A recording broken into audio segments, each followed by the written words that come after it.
আমার কথাগুলি সবাই মনোযোগ দিয়ে শুনুন। মিথ্যা কথা কখনো চাপা থাকে না, একদিন সত্য প্রমাণ হয়। সত্যর জয় আজীবনই হয়। মিথ্যা কথা বলে একজনকে হাসানোর চেয়ে সত্য কথা বলে একজনকে কাঁদানো অনেক ভালো। একদিন মিথ্যাকে সত্য প্রমাণ হবে, সে আজীবন ব্যথা পাবে। গন্ধ কখনো ঢাকা রাখা যায় না, সে বাতাসে ভেসে বেড়াবে।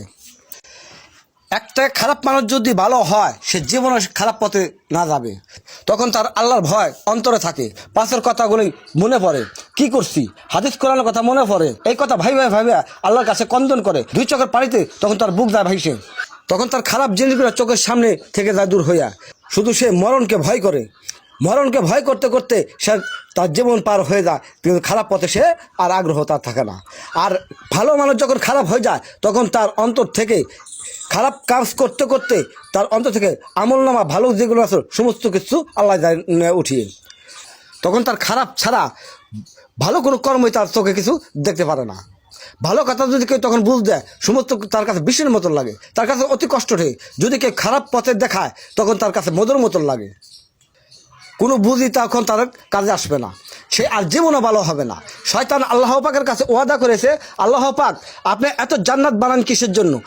আপনার বান্দাদেরকে আমি তো জাহান্নামে প্রবেশ করাবো, তো জাহান্নাম বানান বেশি করে। আল্লাহ পাক কইছে আমার বান্দাদের তাকে তুই নিতে পারবি না কখনই।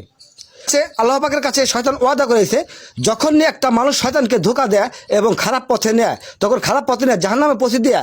শয়তান তার কাছ থেকে বললে আসে, আজকের থেকে তোর কাছ থেকে আমি মুক্ত। আমার ওয়াদা আসলো আল্লাহর কাছে তোকে জাহান্নামে পৌঁছে দেওয়ার জন্য, আমি তোকে জাহান্নামে পৌঁছেছি, এখন আমি মুক্ত। যে শয়তানের ধোঁকা থেকে হেফাজত করে আল্লাহর পথে বাইচে থাকতে পারে, সে জান্নাতি। আর যে শয়তানের ধোঁকা পড়ে গুমরা হয়ে গেল, সে জাহান্নামী। খারাপ লোকের কাছে কখনো শয়তান থাকে না, ভালো লোকের ধোঁকা দেয়। একজনকে বদনাম করে গিবাত করে তার কাছে মানুষের কাছে ক্ষণিক কিছু ভালো থাকা যায়, কিন্তু যে প্রকৃত মানুষ সে বুঝতে পারে এই লোকটা যেন একজন গিবাত করতেছে, এই লোকটা কত ভালো তালি। আর তার অনুসারী যারা, তারা বিশ্বাস করে ঠিকই বুঝি সেই লোকটা এত খারাপ, তা না হলে এমন ব্যবহার করবো কেন তার সাথে।